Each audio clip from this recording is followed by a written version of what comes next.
This is the IELTS listening test. You will hear a number of different recordings and you will have to answer questions on what you hear.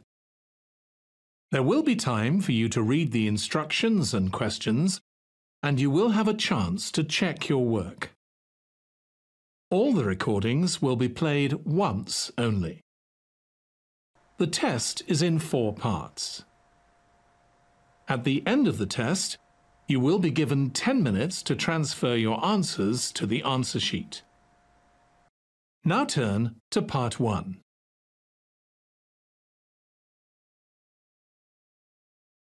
Part 1.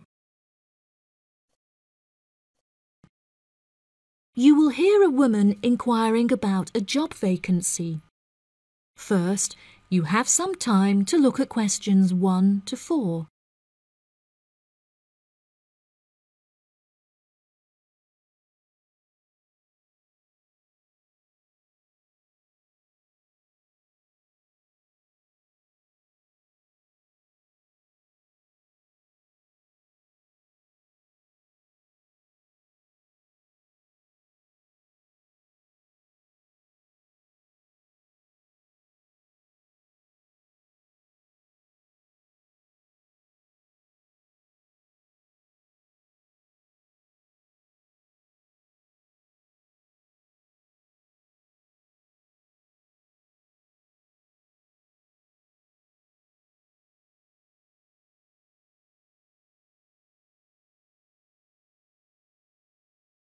Now we shall begin.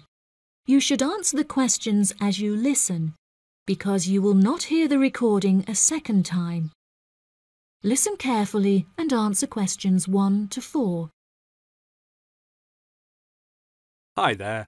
Welcome to the Job Centre. How can I help? Good morning. I'm here to inquire as to whether you have any jobs available at the moment. Yes, we have several available. What kind of job is it that you're looking for? Well, I'll take any part-time jobs I can get. I'm really strapped for cash at the moment. OK. Bear with me while I have a browse on our system. Here we are.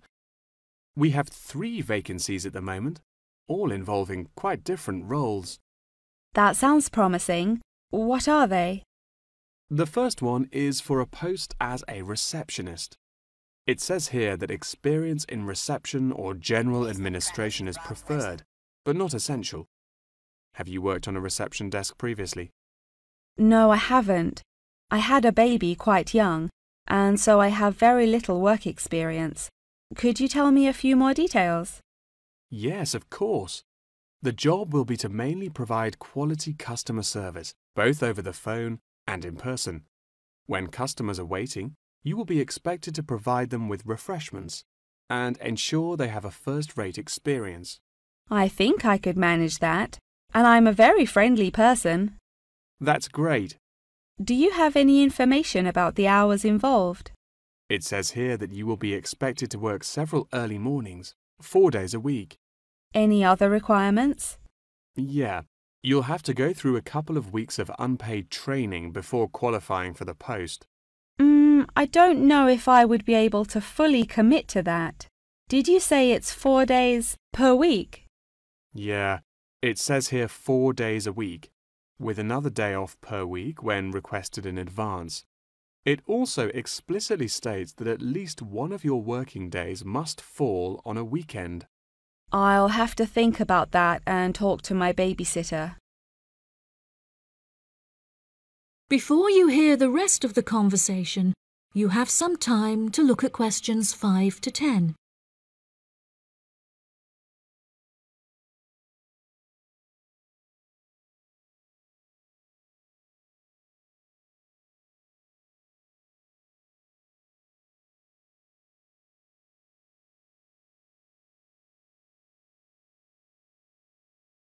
Now listen and answer questions 5 to 10.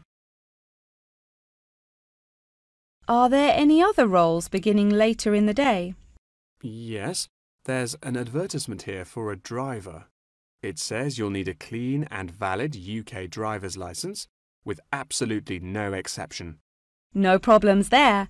I passed my test first time and have never received any points. It also explicitly states that you must be over 25 and have been driving for at least 6 years. That sounds quite exciting. Is there any more information? Yep, it says here that working hours are flexible and the employers are happy to work within your personal schedule since they employ multiple drivers. That's great. The employers ask for a commitment to either mornings 5 days per week, evenings 5 days per week, or 3 full working days per week. I'm sure I can handle all that without a problem. As well as driving the employers to and from work, they will ask you to perform various duties on their behalf, such as collecting the grocery shopping and picking their children up from school. Do they need me to work a day on the weekend as well? No, it says here that they only require you to work on weekdays, not weekends. That sounds interesting. OK, there's only one more left, another customer service related post. It looks like it requires you to work short hours, quite late at night, so it might not be suitable for you. Do you want to hear about it anyway? Yeah, can't do any harm. OK, so it's a post for a cashier in a cinema in the centre of town. I'm sure you've been to the cinema a few times, so you can guess what kind of role it would be. They're quite short and late shifts, between 5:30 and 10:30 most nights, with slightly longer shifts on Friday and Saturday nights. Can you tell me what the job involves? Yes, sure. It says that you'll be required to sell and dispense tickets and provide refreshments. Also, they ask that you be quick on the computers, since you'll also need to take bookings over the phone, but you'll receive basic training for that. Do they need me to work weekdays as well? Well, it says here that if you request at least a fortnight in advance, they will grant you a day off on Mondays, but never on a weekend. I'll think it over and let you know later. Thanks for all your help.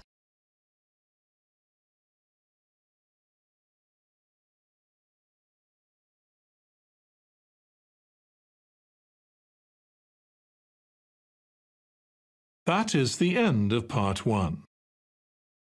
You now have 1 minute to check your answers to part 1.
Part 2. You will hear a representative from an organisation called Connection giving a talk about a homestay organisation. First, you have some time to look at questions 11 to 14.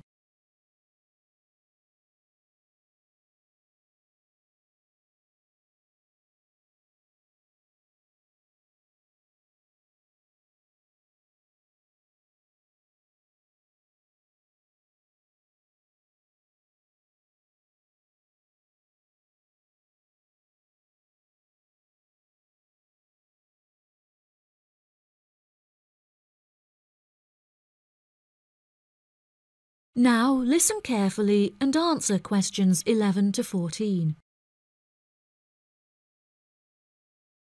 Thank you all for coming to my talk this evening. It's nice to see so many people in the audience. For those of you who don't know very much about Connection, let me start by giving you some background information about it. Connection is a British organisation that facilitates homestays all over the globe. This organisation prides itself on matching tens of thousands of host families with guests every single year, allowing travellers to discover a country's culture in a way like no other. Homestays are ideal for both travellers and homeowners, enabling intercultural exchanges and the development of lifelong friendships while providing travellers with often discounted accommodation costs and host families with a steady income from the comfort of their own homes.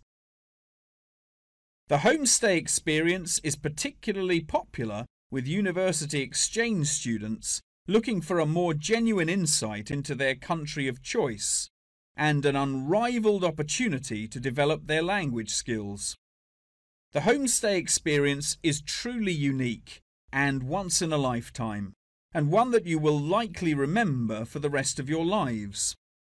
It is important to note, however, that some people will find it difficult to adapt to the new country, with many enduring what is known as culture shock. Connection's advice for those suffering from culture shock is to go out and make as many friends as possible, no matter how difficult you may find it. Friends are guaranteed to help you feel more integrated as part of the local society and show you some great places to hang out. At first, it might seem extremely challenging to overcome the language barrier between you and your host family. However, you will find that you quickly overcome this and develop a very close and almost familial relationship. Many of our travellers have suggested that they have found discussing their hobbies and other interests with their host families is the best way to overcome any barriers, since you are more likely to find something you share in common. For example, you might find that you are both passionate about football and end up playing in the local field every week. One of our guests undertaking a homestay in a rural area of the UK told us that she and her host now take a Tai Chi class together upon a hilltop at sunrise, calling the experience absolutely breathtaking. After the first few weeks, you will find your understanding of the people around you and their culture deepens by leaps and bounds, and you will soon become one of the locals. Our hosts in over 140 countries turn a location into a culture, time into experience, and strangers into friends. Before you hear the rest of the talk, you have some time to look at questions 15 to 20.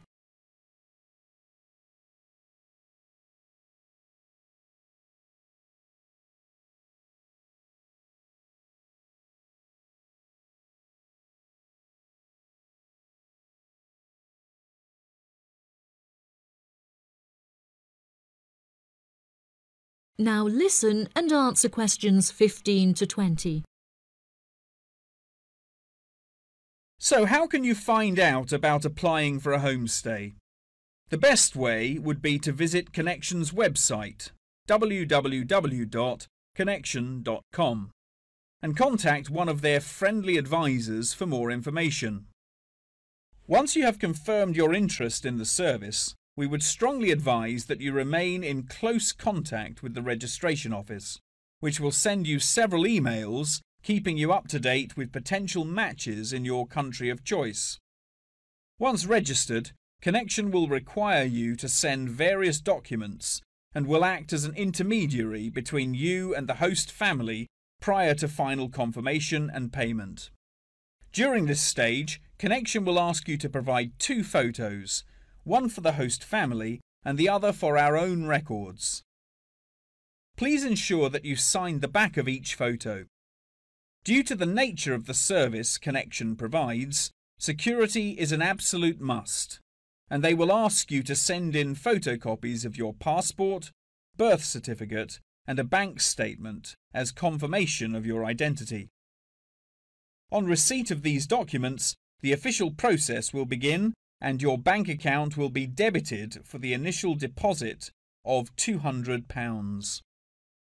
If you haven't received any acknowledgement confirming receipt of these documents from us within 7 working days, please contact the main office. As I mentioned before, due to the nature of the organisation, Connection operates a meticulous screening process, and all applicants will undergo an interview in our head office in London, with exceptions made in extreme circumstances. After your interview, it may take us several weeks to carry out the decision process, so please be patient with us. If you would like a fast-track service, please indicate this on your application, and we will notify you of the additional charges. Finally, once we have come to a result about your application, you will receive a decision in the post. If you do not receive an offer of placement, we will refund your deposit within 7 working days.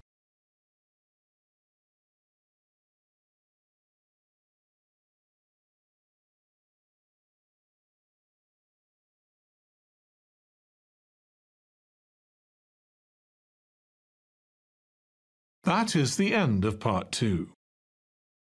You now have 30 seconds to check your answers to Part 2.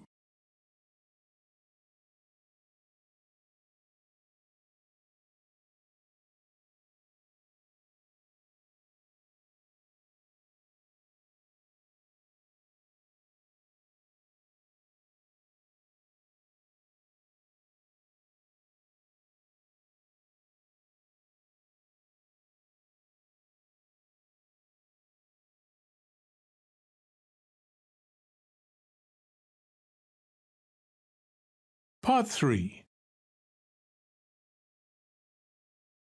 You will hear a conversation between 2 students and their professor discussing an essay. First, you have some time to look at questions 21 to 26.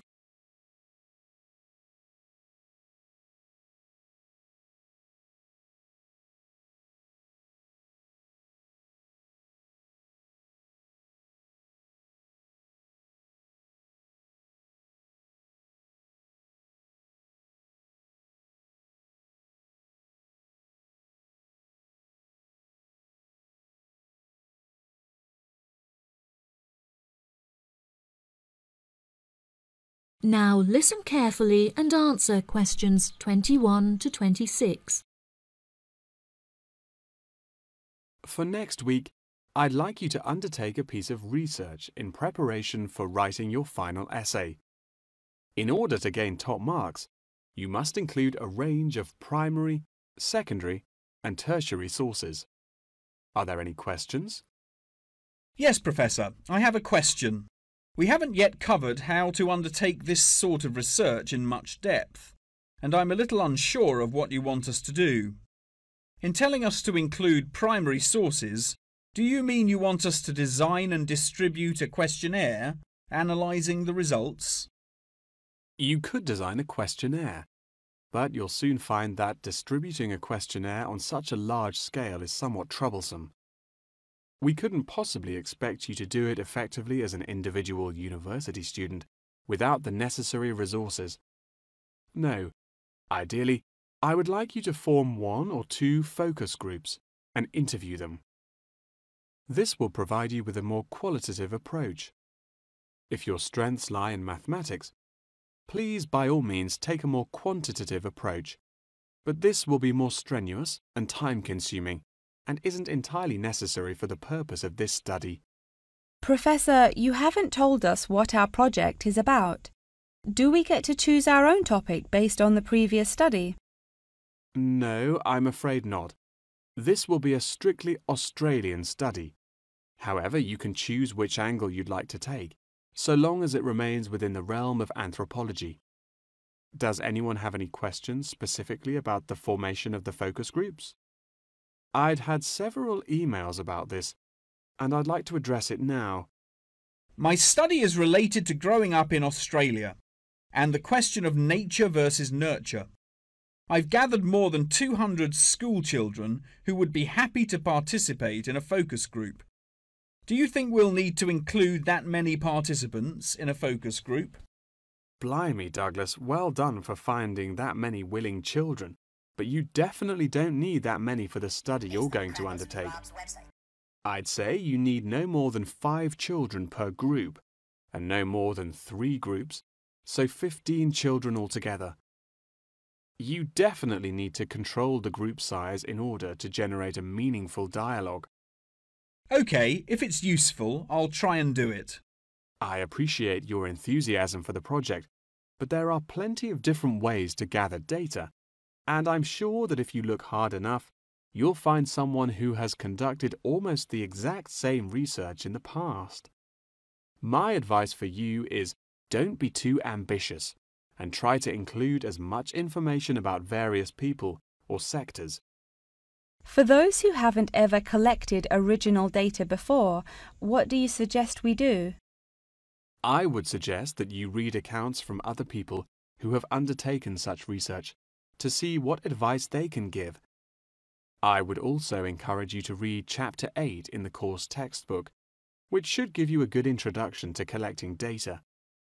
Moreover, you should try to practice using the data table provided in your course handbook.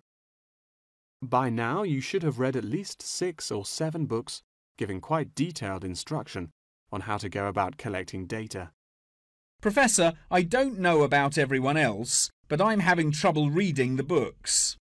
I had a really big assignment for another course, and I've been spending all my time on that. Jane, have you read all the books the professor mentioned? Well, my trouble is getting hold of the books. I've been to the library several times, but all the books are out. Sounds like you should have started borrowing books a bit earlier. Yes, I should have. But I got several ones from my friend a couple of days ago. I just skimmed through them and don't remember a lot of the information. Before you hear the rest of the conversation, you have some time to look at questions 27 to 30.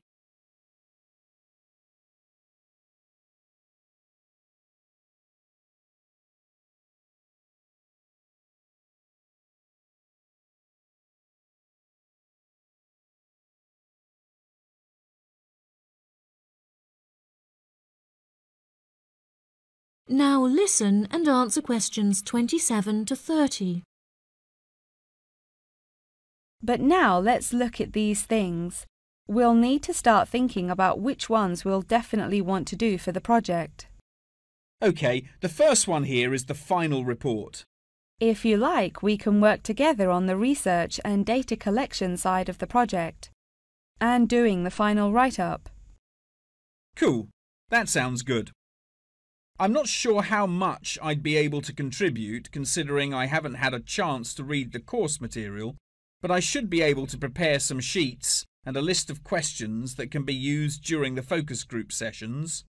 That sounds appropriate. I think so too. Do you think we'll need to write a letter to send to the participants, telling them the time and place for the interviews? Positive. I can take care of that. Well, that's great. I should also include a document for them to sign saying that they're happy to be voice recorded. Oh yes, of course, I forgot about the transcript. That'll likely be a big job, so let's do half each. I'll do one of the groups and you can do the other, OK? Sounds like a plan.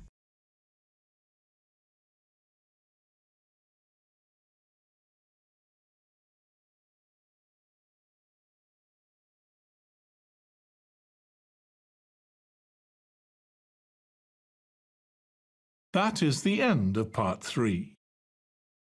You now have 30 seconds to check your answers to part 3.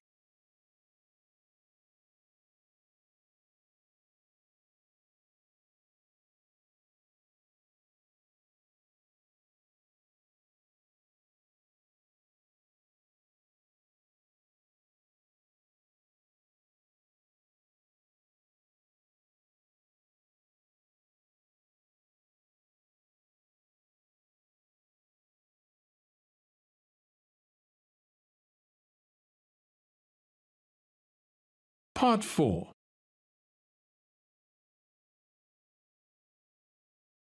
You will hear a talk on the research of the graphical symbol. First, you have some time to look at questions 31 to 40.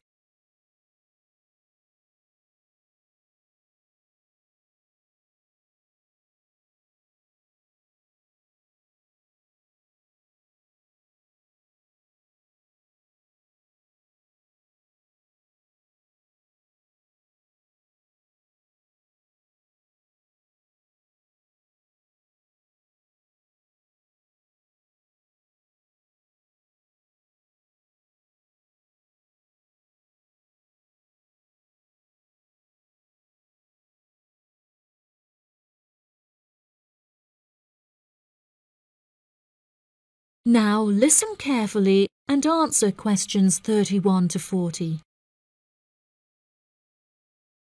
Good morning, everyone. Today I'm going to talk about the graphical symbol. A graphic symbol is a written symbol that is used to represent speech, such as those used in the Greek alphabet. The term graphic symbol encompasses anything from the logographs used in Egyptian hieroglyphic writing to ancient Chinese pictograms. Early symbols were based on pictographs and ideograms before they were developed into logographic writing systems. These systems are still in use in some non-literate cultures in Africa, the Americas, and Oceania. Indeed, elements of pictography are still found in modern Chinese characters, and it is often an interesting exercise to trace the origins of some Chinese characters. Pictographs remain in common commercial use today as signs, instructions, or statistical diagrams. Road signs and public toilet signs, and even flat pack assembly instructions utilizing pictures, are considered pictographic. Ancient graphic writing systems provide researchers with a wealth of knowledge about past civilizations. In 1799, one of the most important historical discoveries was made by accident when members of Napoleon's expedition to Egypt found a stone in Rosetta that exhibited 3 different scripts. The stone, now known as the Rosetta Stone, was studied in significant depth by scholars and was first deciphered by Frenchman Jean-François Champollion in 1822. He was able to correctly determine the phonetic values of the symbols, and later research has confirmed his findings. In many of these symbols, lines are used to portray a multitude of meanings, and knowledge and understanding of these lines holds the key to comprehension of graphic writing systems. A key moment in the history of communication was the invention of the camera obscura, or camera. Although the concept can be traced back to the 5th century BC Chinese philosopher Mo Ti, the first photographic image was ultimately created in 1826 by Joseph Nicéphore Nicéph. Photography, as it was later known, enables researchers to piece together and better understand history. Today, photography forms a huge part of everyday life, and most publications contain a vast number of photographs. Photography is used in advertising and is now becoming a way to increase awareness of existing world issues. For example, animal welfare charities are increasingly using photography to advertise animals that are at high risk of endangerment. Charity workers are sometimes flown to far-flung locations to document the suffering endured by high-risk animals in an attempt to raise human awareness of their consumption activities and how they impact others. One recent high-profile campaign was undertaken by attaching a camera to the foot of a bird in order to obtain photographs of the animals in their natural habitats and understand how often they come into contact with human waste. A soon-to-be-released documentary about the suffering of animals on Midway Island shows the full extent to which human consumption is harming animals thousands of miles away from us.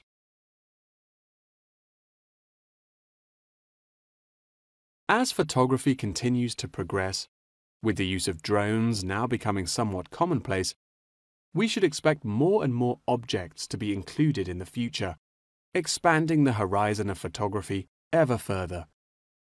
Indeed, the downward pressure on traditional media prices means that media companies are being forced to get creative on how to make a profit. Many have found that the answer to this lies in advertising, and companies are now willing to devote a large portion of their budgets to advertising in newspapers. By the same token, marketing has become an essential part of a company's business model, often meaning the success or failure of a company. As a result, much time and money has been pumped into the development of effective branding, with attractive packaging playing a large role in this. However, many governments are now seen to be cracking down on marketing and packaging in an attempt to protect consumers from being misled. In particular, tobacco companies are now subject to ever-increasing regulation.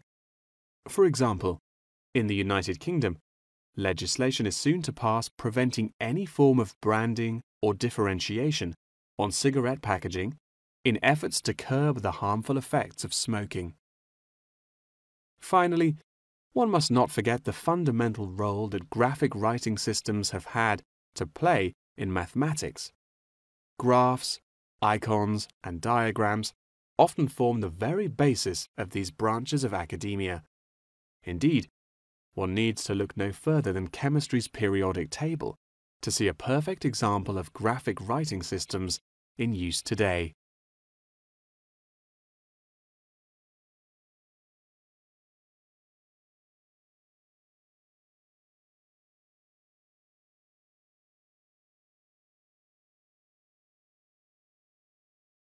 That is the end of Part 4. You now have 1 minute to check your answers to Part 4. That is the end of the listening test. In the IELTS test, you would now have 10 minutes to transfer your answers to the answer sheet.